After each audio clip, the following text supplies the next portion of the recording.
Hello, Cancer! Salamat sa pagbisita. Ito po ang inyong Sun, Moon, Rising Sign, and Venus Love Reading. Para sa sign ng Cancer, ito po ay para sa July 2025. Kunin nyo lamang po kung ano yung nakarelate kayo. Tapon nyo yung hindi. Kung hindi nakarelate, okay lang yan. Uy! Maaaring ang susunod na pag-upload o susunod na video, susunod na reading ang siyang makaka-relate tayo. Pero naniniwala ako meron at merong dahilan kung ba't tayo napadpad dito. Maaaring sa mensahe ng sa deck na yan, sa deck na to, o sa deck na yon. Bottom of the reading, ano yan? Six of Cups. Uy, soulmate connection o kaya rose-tinted glasses. Empress. Core energy mo. Giving. Abundance. Excuse me. Fertility. Pwedeng iba sa inyo buntis, Cancer. O pwede din naman na hindi nyo pa alam na buntis kayo, kakasal pa lang kayo. At soon to be, blessings and abundance will come your way. Yan ang general energy. Ganda, Cancer. Titingnan natin kung ano, depende sa lalabas sa deck na ito, sa ibang cards. Uy, yung iba sa inyo, maaaring hindi pa ready kung buntis nga.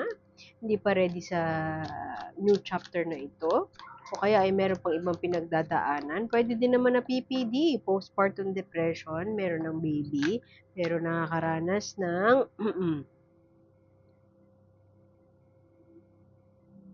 PPD. Nakakaranas ng hindi magandang state of mind.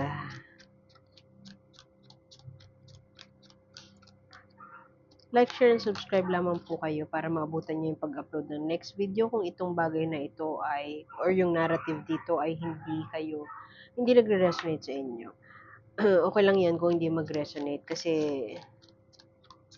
marami pang pagkakataon para sumakto. Pwede din naman na mag-ano kayo, check nyo yung link sa baba, sa description box kung gusto nyo ng personalized reading. Para tailored talaga sa inyo. Okay. Emotionally, gusto mo mag-check out siguro kung ikaw nga ay buntis, ikaw ay nagdadalang tao at feeling mo hindi ka handa. Pero it seems like yung partner mo, merong person around you na very stable, financially stable din. Pwedeng businessman, pwedeng mas matanda sa'yo. Tingnan mo siya, nakaupo lang siya, chill lang siya, tapos may hawak lang siya ng malaking coin. Siguro, ang mensahe niya sa'yo ay ako bahala sa'yo, okay lang yan, ako bahala sa lahat. Siya ang magiging sandalan mo. Pero for some reason, hindi, hindi, hindi pa nagsisink in sa'yo o hindi ka kumbinsido eh. Pero it's more of, ikaw kasi parang feeling mo, hindi ka pa ready. Ikaw mismo, feeling mo, hindi ka pa ready. While, binibigyan kanya, pinapapanatag niya yung loob mo with the moon card right here na sigurong umpisa ng iyong reading, meron pang hesitation, meron pang qualms, meron pang mga bagay na hindi ka sigurado. Pero this July, since reversed yan, maaaring maliliwanagan ka o mabibigyan linaw sa'yo ang mga bagay-bagay na hindi ka sigurado. Siguro dahil itong taon din makakatulong sa'yo para hindi lang ikaw yung magke-carry ng burden, magdadala ng problema na iyan. Kung tinitingnan mo nga siya as problema, ha, may mga bagay na hindi malinaw sa'yo o parang mysterious pa sa'yo at marami pang options, marami pang opportunities in life na gusto mo sanang piliin. Hindi ito yung pinipili mo talaga at marami ka pang gustong gawin. Tingnan mo, nakatingin siya towards the horizon o nakatingin siya, hindi siya malayo yung tingin niya tapos merong mga cups dito offer sa kanya, hindi niya alam kung anong pipiliin niya. Maaaring nandito ka sa phase na ito ng buhay mo, hindi mo alam kung anong pipiliin mo. Alam mo yun, nasa iyo na lahat, gusto na ibigay sa iyo ng universe, pera, suporta, emotional support, pero ikaw mismo sa sarili mo, parang hindi mo pa siya ma-embrace wholeheartedly, siguro dahil nasa iba pa yung tingin mo eh. Parang meron ka pang ibang gustong piliin, parang meron ka pang ibang gustong plano, may iba ka pang plano. So, hindi pa ano sa'yo, hindi pa, yung dumating sa'yo yung bagay na hindi mo in-expect, although maganda siya, positive siya, magiging abundant ka, or abundance na sa'yo na, Pero yung puso mo nasa iba pa. Pwedeng ganun. Wala siya sa plano mo, kumbaga. Pero help is on the way. People are helping you and people would want to help you. Lalo na yung partner mo. Pero, yun. Pwedeng yung iba nga sa inyo, depressed, clinically depressed nga. Kung hindi postpartum to clinically depressed nga. So, di ba pag depressed ka, kahit ano pang ganda ng buhay mo, hindi mo siya makikita. Kahit pa anong dami ng suporta, words of affirmation, o mga bagay na sinasabi sa'yo ng mga tao na positive, hindi siya tumatagos sa'yo kasi parang, hindi mo siya ma-embody pa sa ngayon. Emperor, medyo telix ang pwesto ang pagkakaroon ng emperor sa buhay mo. Merong isang tao na very authoritative, very influential. Nakakatakot kasi kung yung isang scenario na nakikita ko dito, yung influential na tao na yan, siya yung tatay ng anak mo, tapos ito yung asawa mo talaga. Very extreme yun pero example lang yun. Meron sigurong isa na makaka-relate doon. Pero regardless of hindi ito kwento ng kung nasa pinagbabawal ka man na relasyon. It's not the story na meron tayo dito na gusto kong tutukan. It's more of yung ikaw mismo. Hindi ka pa ganun kahanda, hindi ka pa ganun ka ready, feeling mo hindi ka pa ganun ka equipped, o meron pang mga bagay na meron ka pang mga sagot na gustong makuha. At walang kinalaman yung dalawang tao na yan sa sagot kasi it's a more of a personal issue. Maraming buong collective, parang buong reading ko this July, ang parang tema is, meron hanging or parang stuck, merong gusto ng kaliwanagan, at parang may issue sila sa sarili. Sinosolve pa yung inner demons, baga. Meron pang issue, personal issues na gusto nilang tapusin, gusto nilang i-resolve muna bago sila mag-move on into a new relationship, pwedeng ganun, or bago sila mag-take on a new chapter sa kanilang relationship.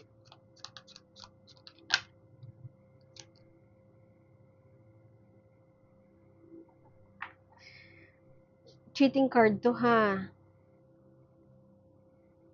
Bakit parang feeling ko si Cancer yung nag-cheat?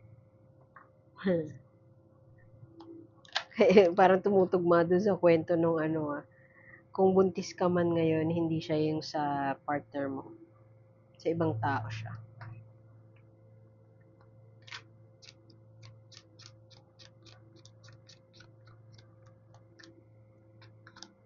Merong gustong simulan, may naisip na gustong simulan, o pwede din naman na meron kang itong financially and very stable na tao na ito, very grounded, humble, provider, good provider, pwedeng iniisip mo na mag-pursue ng something with this person, pero it just so happen na nakatali ka pa.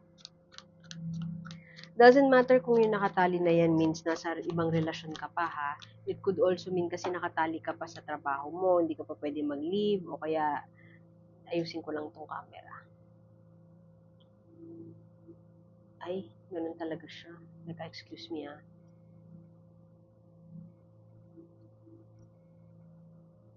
Hindi ka pa pwede makapag-leave, hindi ka pa pwedeng makaalis. Basta-basta, ganun talaga siya. Anyway. Pero meron ka naiisip na plano. Pwedeng yung plano na yan, dinidiscuss mo dito sa tao na to.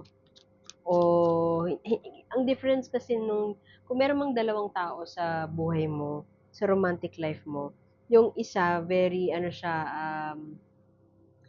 hindi niya man sinasabi sa'yo na ganito gawin mo, hindi ka man niya dinidiktahan, pero yung bawat kilos mo ay parang gwardyado niya. So, halimbawa, hinahayaan ka man niyang gastusin yung credit card niya. Example lang to gastusin yung credit card niya. Pag mayroon kang biniling malaki, tatanungin ka niya, oh, ano tong ganyan-ganyan. So, for some reason, ganun din yun, hawak ka din niya sa leeg. Yung isa naman, hinahayaan ka lang niya. Bahala ka sa kung anong gusto mong desisyon. Support lang siya sa'yo.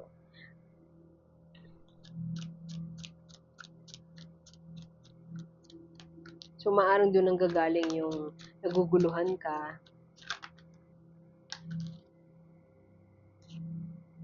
Lumabas na yung kanina, yung bottom of the deck na pinakita ko kanina.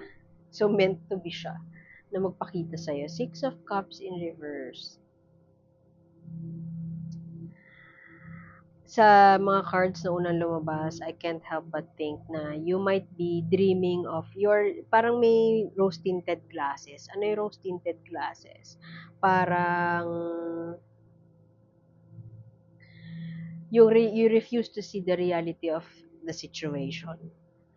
Kasi parang namamask siya ng isang mga glorified na mga bagay. Halimbawa, yun nga, yung pagkakaroon ng anak. It is, example lang to ha, kung yung narrative nga is magkakababy ka. Halimbawa, yung pagkakaroon ng anak.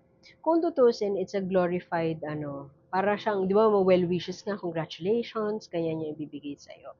Pero, while it is a blessing on its own, na hindi naman sa gusto mong ipalaglag yung bata, pero if you were given a choice, yung iba sa inyo, ayaw siya sana, hindi, parang feeling mo, hindi ka pa handa, ayaw mo sanang ituloy kasi marami ka pang gustong piliin sa buhay mo.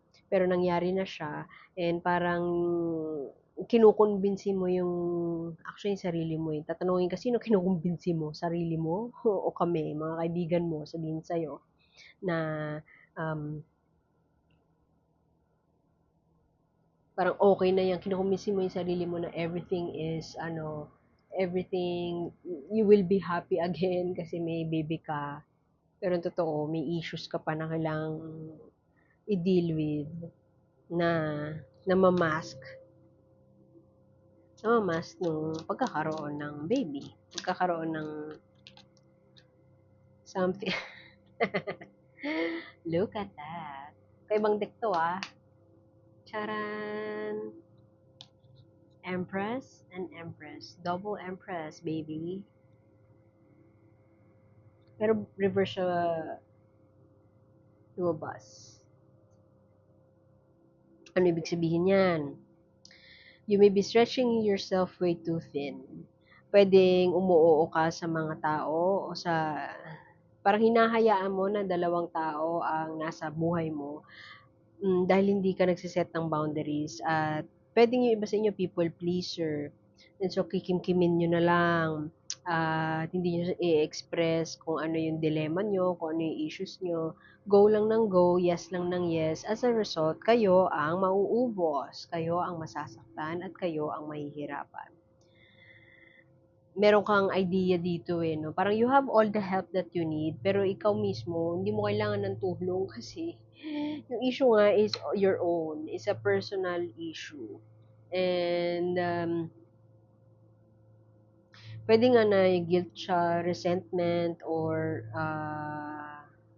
yun nga, pinagsisisihan na nag-cheat in the past, and parang alam mo na may pagkukulang ka, pero yung utak mo ngayon nasa ibang bagay, parang ayaw mong ayusin kasi walang dapat ayusin, gusto mo lang mag-move forward dun sa plano mo. Pero, nice. Kung aalis ka na doon sa controlling person or yung authoritative na person na sinasabi ko kanina na merong subconsciously may hawak ka sa leeg. Tingnan mo, moon to, di ba? Yung umpisa, yung dulo may hawak siyang moon, no? Yung Six of Swords ay aalis na, magjo-journey. Tingnan mo, may bangkang papel. Bangkang papel, ingat ka na magka-come from a place of pride. Aalis ka dahil lang may pride ka na kaya ko to, hindi, bubuhayin ko to mag-isa. Ako na bahala dito. Ingat ka na may excess baggage kang ganon kasi kawawa din yung bata at mapapasa mo sa kanya yung inis mo in life. Inis mo sa sarili mo for the choices that you made. So, merong mga bagay na hindi pa klaro sa kanya pero aalis na siya at siya ay nananatili na meron siyang ano yan, no, moon, parang pag-asa. Hawak niya yung pag-asa o umaasa na itong bagong tatahakin niya ay isang bagay na makakapagpabago sa buhay niya. Pwede din naman na yun nga yung baby, kung nag-resonate sa inyo yung baby, yung pagkakaroon ng anak ang siyang mag-aano, ang siyang parang bubuhay doon sa namatay mo ng pag-asa, na wala na ng pag-asa in the past, And so the baby will change your mindset. Or umaasa ka na yung baby will change your mindset. Yun yung ingat ka na maging yun yung rose tinted glasses kasi parang feeling mo siya yung sasalba sa'yo doon sa void o doon sa hardships na dinanas mo dati, imbis na i-heal mo yun on your own, aasa ka na yung bata ang siyang mag-heal sa'yo. Hindi siya si God. So, ingat ka na may dala kang excess baggage. At ingat ka na mag-over-sacrifice ka without healing yourself first. Meron kang katulong pero hindi ko alam for some reason. Parang ito nga eh, yung stable na tao. For some reason, ang napipick up ko na energy, ayaw mong tanggapin yung tulong na binibigay sa'yo. Gusto mo yung idea mo lang. So, anong advice mo para kay Cancer? Ay, dalawa. Kuha tayo ulit.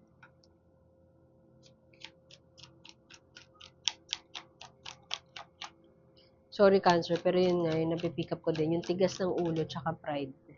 Bloom in the mud. Uy. Mukhang whatever this, kung may hardships, kung very difficult sa'yo ang period na ito, mukhang parang you will be that lotus who will grow in that mud and you would blossom. Para siyang transformative journey. Magsisimula this July. Happy birthday pala, Cancer. Magsisimula this July, birthday mo pa naman din, magsisimula ang transformative journey mo. At ito ay hinihimok ka ni universe na go through it. Whatever this issue or challenge is, just go through it and the universe has your back. Yun yung napipick up ko na message sa'yo. So, kung may baby ka nga, tuloy mo yan. You will have all the support that you need. And take it. Ang advice ko sa'yo, take it. So, I'll leave it at that. Salamat, Cancer. At sana makita ko kayo ulit next time. Ako po si A. Like, share, subscribe lamang po. See you soon. Bye!